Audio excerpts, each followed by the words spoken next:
Good evening. It's a nice quiet Saturday night. I've got some time free, and so I thought I would come on here and evangelize various opinions, as I have a tendency to do, by exploring more of my book, which I've been doing for a few months slowly, and I got through the tough bit last time. And so I'm looking forward to a bit more of a light-hearted, evangelical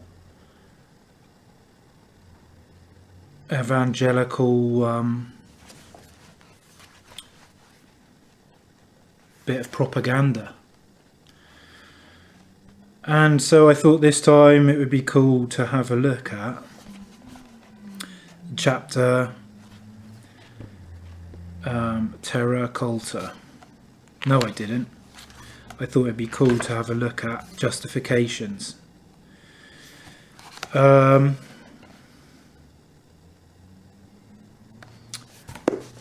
yeah, I did a chapter called Justifications, and it was basically just an outline of some theoretical material that really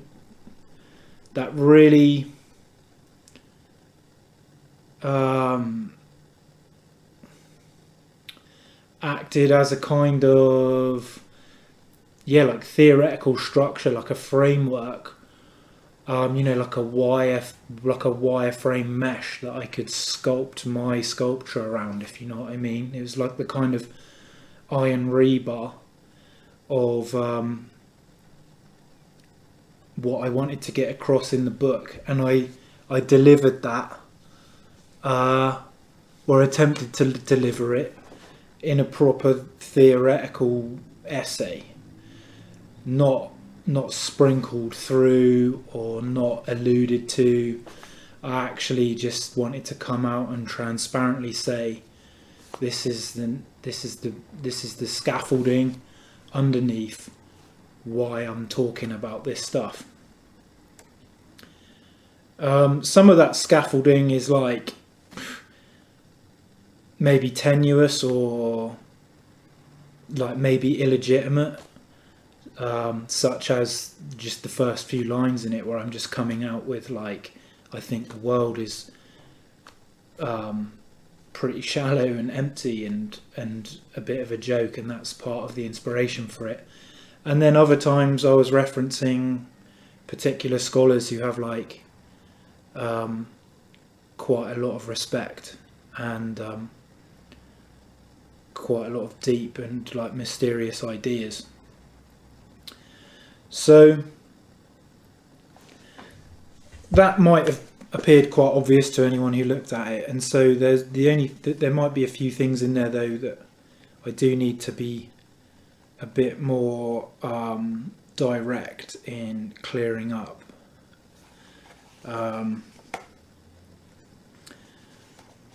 It was quite a badly written bit of the book, to be honest. It felt quite hard. This first paragraph felt quite hard and quite messy. And it still does when I look at it now, and I quite like that about it though. I quite like the awkwardness. It's kind of like the awkwardness of a holly bush or of a bramble bush.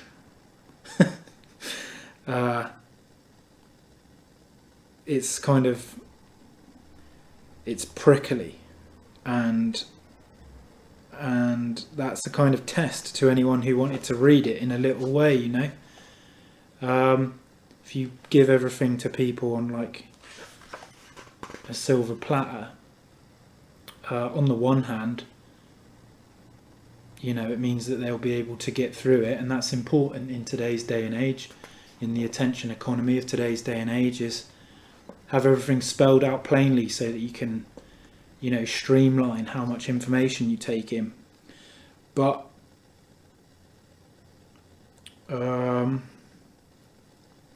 it's a little bit of a test. On the one hand, if you make something difficult and awkward, it can just look like it's nonsense.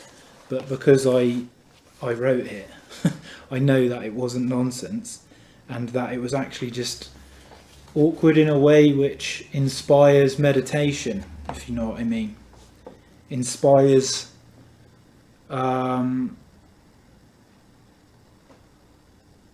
adversity, a little bit of intellectual adversity, something that is worth people getting involved with a little bit, I think. Like, it is great to be very kind of mercurial and able to spell things out, but at the end of the day, it's also good to, you know, be a bit of a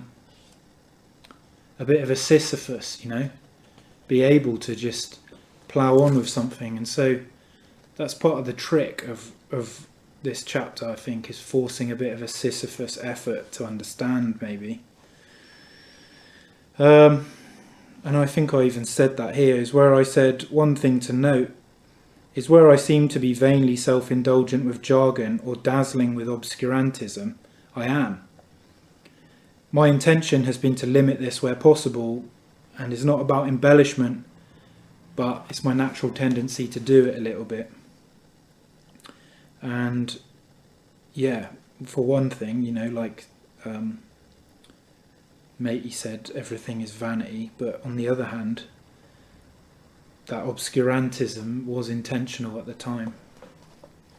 And it's not an obscurantism of a charlatan, it's an obscurantism of like setting a challenge that's not just done within the first 2 seconds, because if everything in life was like that, you wouldn't learn to face a bit of adversity.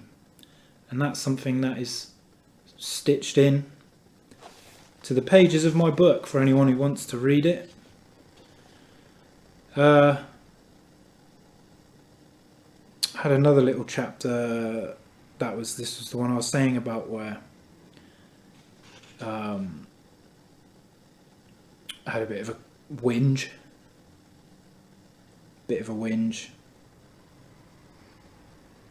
just about the world and the things that are frustrating about it, and that is an inspiration. That is a good reason for inspiration, and a good reason for creativity is your frustration. It's not very theoretical, though, I admit. In fact, to some it might just be crass. And, you know, like I said, self-indulgent to have that whinge.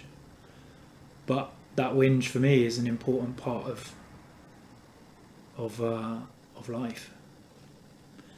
And it was an important part of this book, because I had a lot to whinge about at the time. I was stuck indoors, having like a mental breakdown, having a complete uprooting of my life and stuff like that. So, sign of the times. I then started to go on about words, aphorisms, Lera Boroditsky's encapsulated universes, and language being an Ouroboros in a kind of cybernetic way, as a theoretical kind of inspiration for the book. And that stands to reason, because it's a book. There's literally nothing else about it but language. And so to kind of have something to say about words themselves is a pretty obvious thing to do, right? It's actually more surprising that most books don't address the author's feelings about language and words. And my particular take on that front, though, was like pluralistic, really, that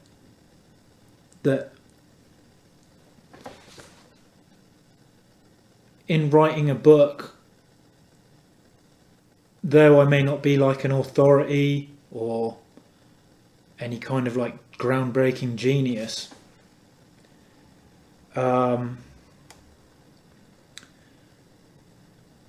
in the research of Lera Boroditsky, for example, where she posits that languages are completely different universes, and that they're evidence for like vast differences in cognition,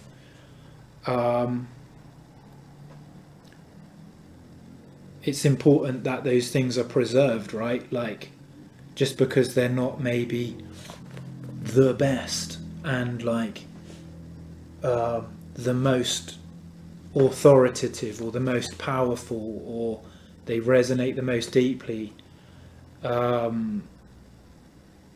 there's always going to be room for the other side of the coin. You know, there's no one system of cognition which is infallible.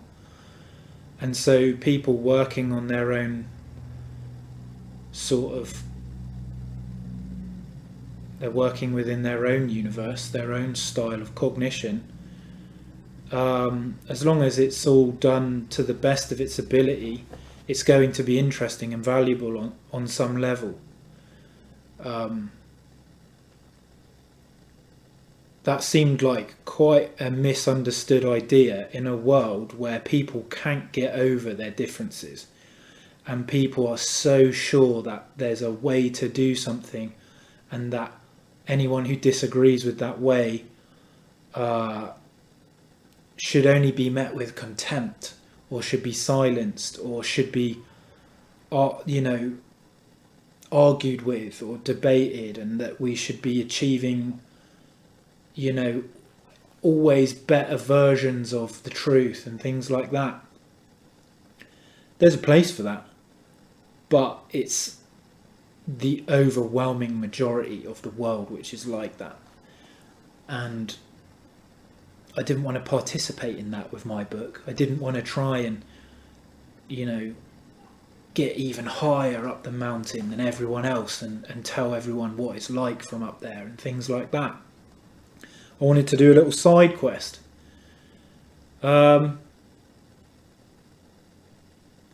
Because we're all doing them at the end of the day. As far as I can tell, no matter what anyone says about how much more, you know, right that a particular view is than another, we're not even close.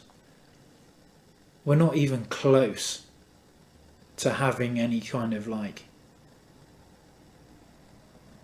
knowledge or system or method or economy or ideology that demonstrably does away with all the others in according to everyone's opinion. If that was the case, the world would be so much different. It's not the case. So there's still loads of work to be done, right? Like, there's still lots to be explored in terms of cognition and linguistics. We're still mapping out a lot of stuff. We're still mapping out a lot of stuff. And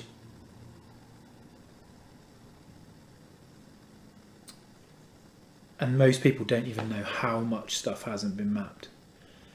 If all everyone ever does is try to climb up the same mountain to get to the top of the mountain, no one's going to have a clue if there's even a bigger mountain until they get to the top and see that there is, you know. It's not a wise choice to all get on one boat, put all your eggs in one basket. And I was justifying that, I think, linguistically almost, as part of the justification. That's probably not even that clear what I said there.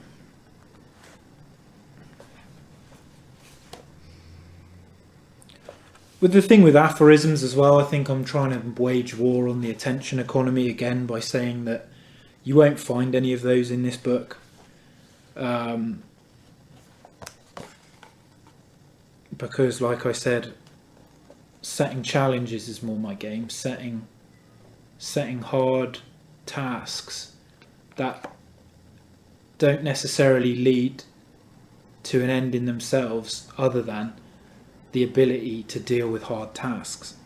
That's a valuable thing in itself. If you keep doing something and you don't get anything from it, but it's hard, you do get something from it. And being dependent on aphoristic statements that can quite easily be proved to be nonsense in certain situations and things like that, or bad advice, or wish fulfillment, or giving you a warm and fuzzy feeling when really what you need is a kick up the butt.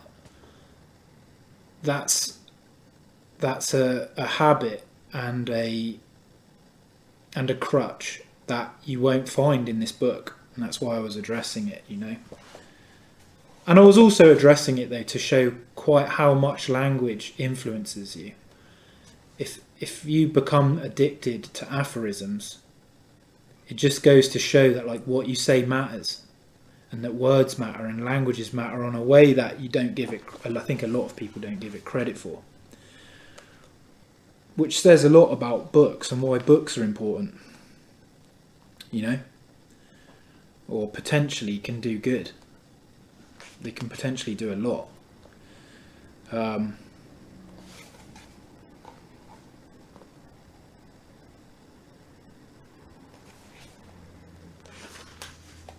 Moving on from words though,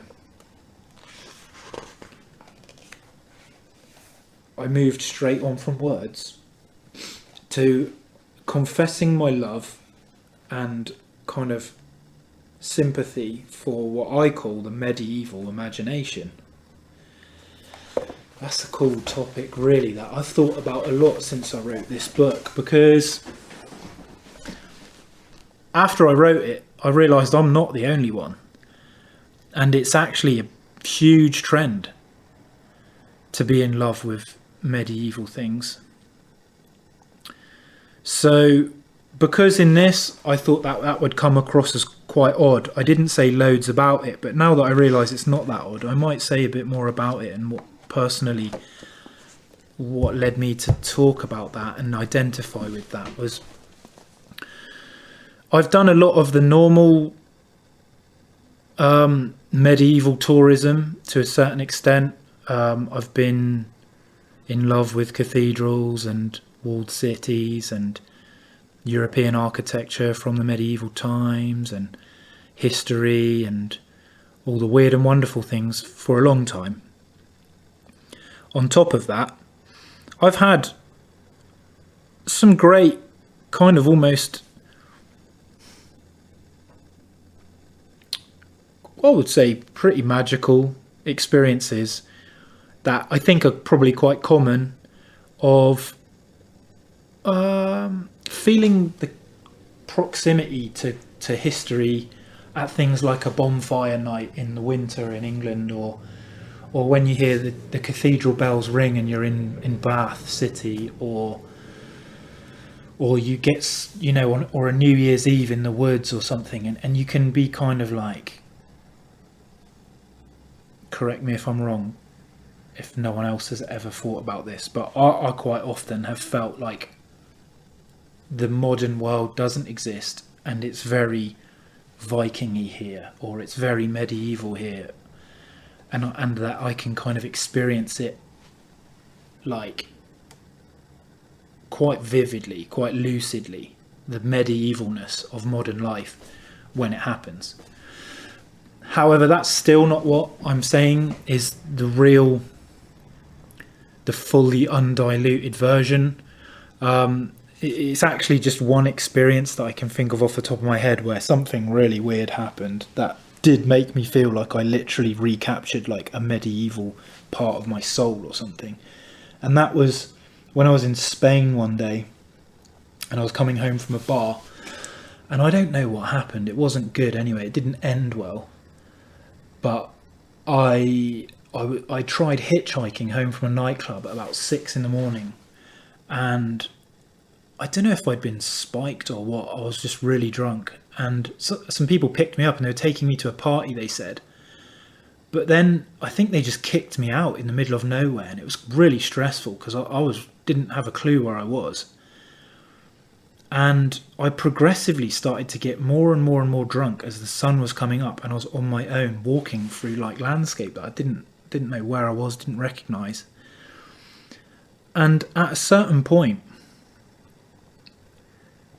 I just completely dissolved all my knowledge of like what was going on. And honestly, and you know, and I only have memory of this in hindsight, because at the time I think I was too wasted to even appreciate it. But the landscape, the fact that I could see a castle in the distance and things like that, sort of triggered some quite like strong, almost like waking dream feeling that I was in actually medieval Spain, with no reference point to like even think that I wasn't. I wasn't self-reflecting on it. I thought I could see a bonfire up at the castle, and it felt like the actual kind of like royal guard or someone might turn up. It was really weird. It's like I forgot what time I was from, and just thought I was in medieval Spain. And anyway, why I said didn't end that well was because I woke up on the side, face down on the side of a road, actually, because I'd passed out whilst having this weird experience, and the police were waking me up because someone had called the police, I guess, assuming that there was like a dead body on the road. So it was pretty heavy, and it's not a great story to talk to my family about or anything either, because they're obviously super worried about it, and they're not interested in the like nonsense of the medieval bit. They just think that I was an idiot for getting that drunk and trying to walk home. But as years have passed, and I don't really care about that bit so much. The fact that experience was really profound to me. It was really, it just showed me the kind of extent to which, you know, weird things can happen to your imagination. Because I spent a good hour walking through the countryside while the sun was coming up, just feeling like I was in a completely alien time, and having no bearings for like who I was or anything. I literally just thought I was a medieval guy walking through medieval Spain. It was weird.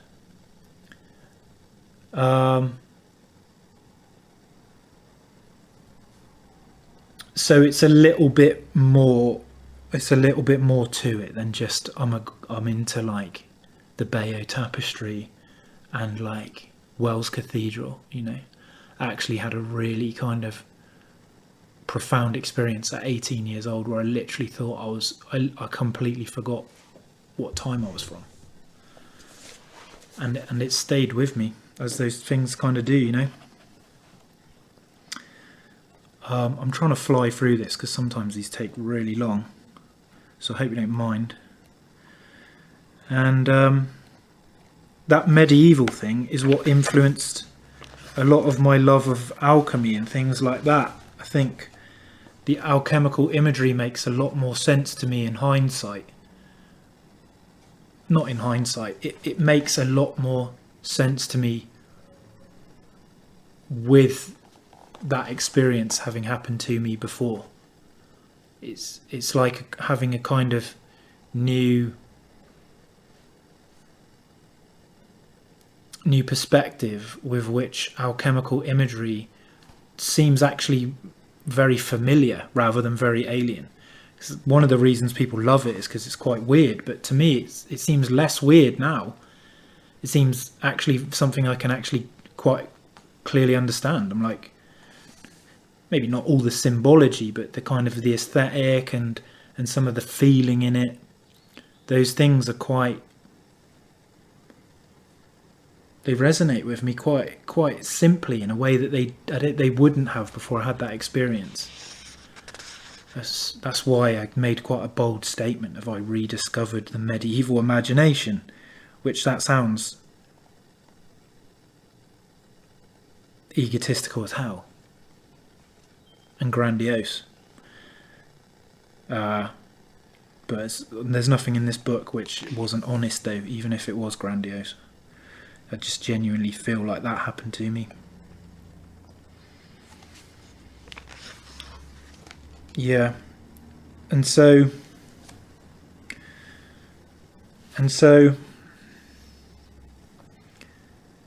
having like a kind of renewed sympathy for like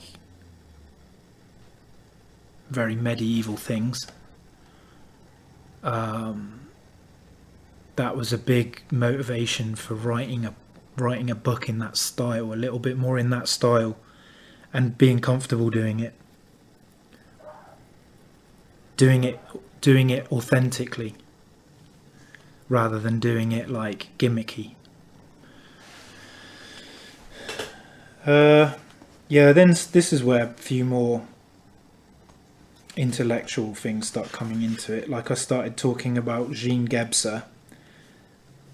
Tried to use Jean Gebser as a way to Jean Gebser as a way to justify that experience, because I think, although I haven't read it, some of the things I know about the ever-present origin, his book, made sense to me in the way that there's this kind of structure in which things like that are kind of explainable.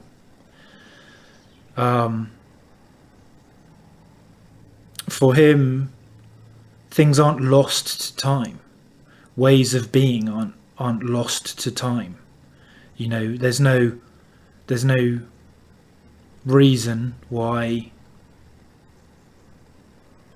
a particular style of consciousness, which is associated with a particular span of time, shouldn't still be recoverable. And it's just for some kind of other various mysterious reasons why they just happen to you know, appear out of the darkness and take everyone by storm or whatever, and then disappear again. It's not a one. I think what he tries to say is that it's not like a kind of irreversible change, like turning dough into a cooked piece of bread is. These things are always there, and it just so happens that we just plug into them and just forget about the others. It's a great theory. It's one that I give a lot of credit, and it's also one that, going with this kind of style of talking about heuristics, like as if you can adopt ideas and then discard them, it's also just a great heuristic, even if it wasn't kind of like the truth, although I think it is.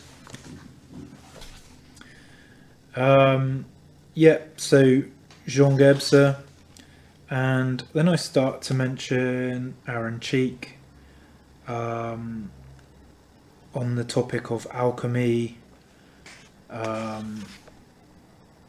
because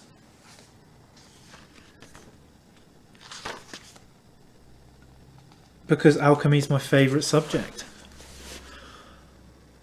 mostly because of the kind of controversy about it. I do like a controversy, especially a justified controversy. I don't think it's a done deal, and talking about alchemy is just for like redundant occultists. It genuinely is a really weird and mysterious sort of body of work out there, the alchemical oeuvre. You can't get to the bottom of it, and it's one thing to be like on your high horse in academia saying it was just nonsense, but it's another to like close the distance, actually look at what alchemists did, who they were, what lives they led, what great, like, and kind of really unique bodies of work they had, and enjoy them, you know, participate in it. That was one thing that I had to put that bit in the book. That was one reason why I included that chapter of alchemy in the justifications bit, is why can't we still participate in alchemy even after science has said that it's redundant? Just because someone else claims that something's redundant, that doesn't then make you legally bound to not participate in it. And if you are participating in it, you can participate in it to whichever extent you like. You could kind of LARP as though nothing had changed since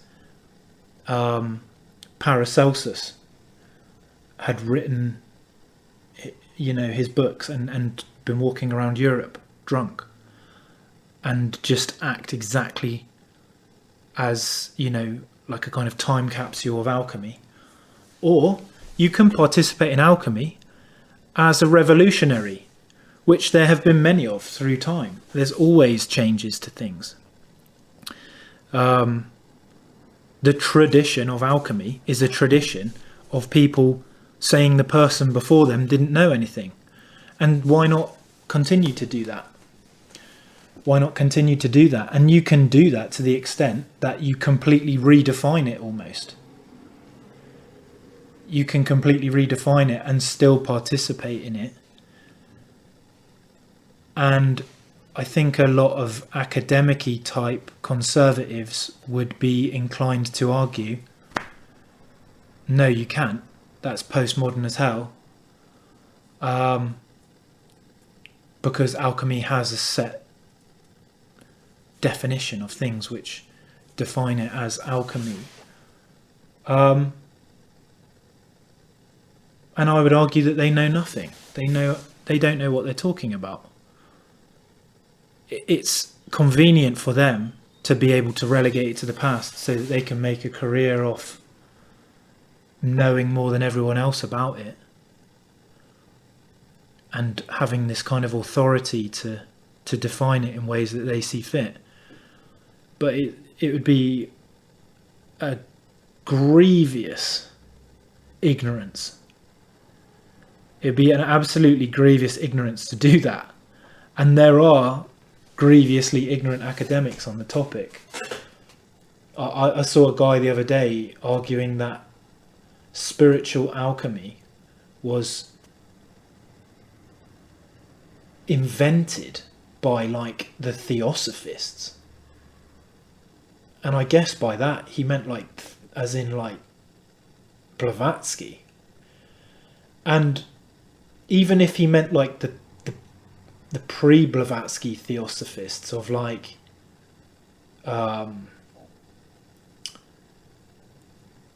what's the guy called? Sorry, I'm having a blank.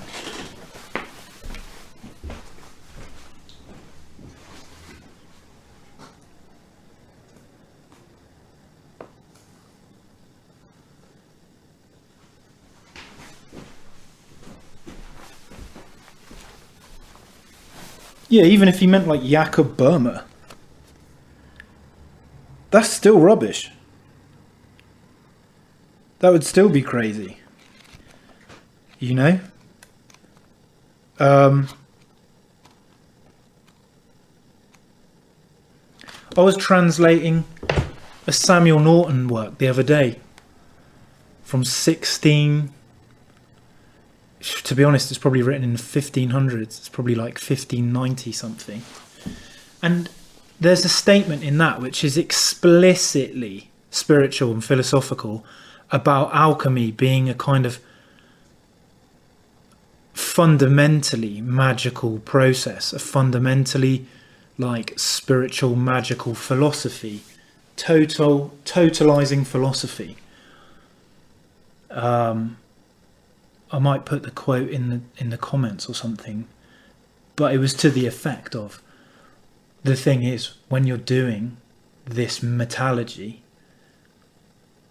you're really only doing 1% of the 99% of alchemy, which is the complete spiritual transformation of the world.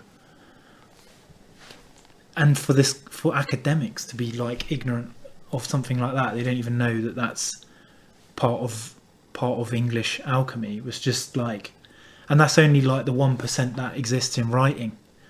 But there would have been a whole reality of it back in the day. Like this guy Samuel Norton, I did some research on him for a while, and it just looks to me like he was a knight. He was Sir Samuel Norton, and he was a landed gentry, lived in a massive manor house north of Bristol, and he became the sheriff of Somerset, which is like, you know, like a kind of, things are different now, but it was like basically a Wild Westy type sheriff of like, he literally was the law in Somerset. At a time when alchemy had been made illegal in the UK, the multiplication of metals was banned. And it looks to me like he was disgraced for practicing alchemy and has no burial record. He has a will that I've looked through, and I know that he had offspring to children that he wasn't married to the mother. He had multiple children to like illegitimate children, and he just disappears from the world basically. There's no record of where he's buried, and that's a crazy thing to say as well, because if you're landed gentry back then, you had like family catacombs that I've looked through, and everyone else in his family is buried in those, his brother, his sister, the offspring after that. So it looks to me like he was completely ostracized from the family, and it would make sense because he was practicing this kind of crazy art where God knows what he's up to. He could have been digging up graves to look for like human remains to try and like experiment with and stuff like that. So he might have been ostracized for good reason. He might have been completely crazy, who knows. But you know, these characters were people who had whole lives that no one really knows anything about. So to say that, oh, they're just metallurgists is crazy. It's just, I don't want to waste my time on thinking so like one-dimensionally. And yeah, when you're thinking outside one dimension, it makes you realize like there's no good reason why you couldn't just completely revolutionize alchemy now. You'd have good reason to, because no one much is doing it. And if you know, I have a strong affinity for it. I like it, so why not? And yeah, so my justification for my book, because there's many areas to the book, they were quite wide ranging, and they range from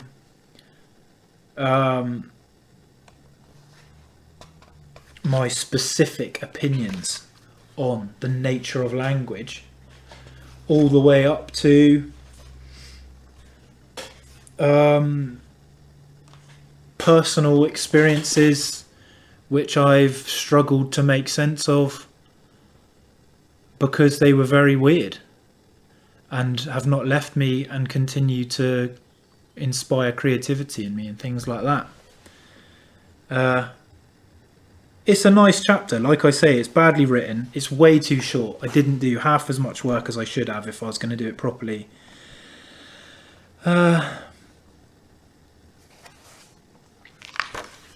Yeah, I look at it, every time I've ever looked at it, I've gone, there's the bare minimum done to explain what I meant there. The bare minimum.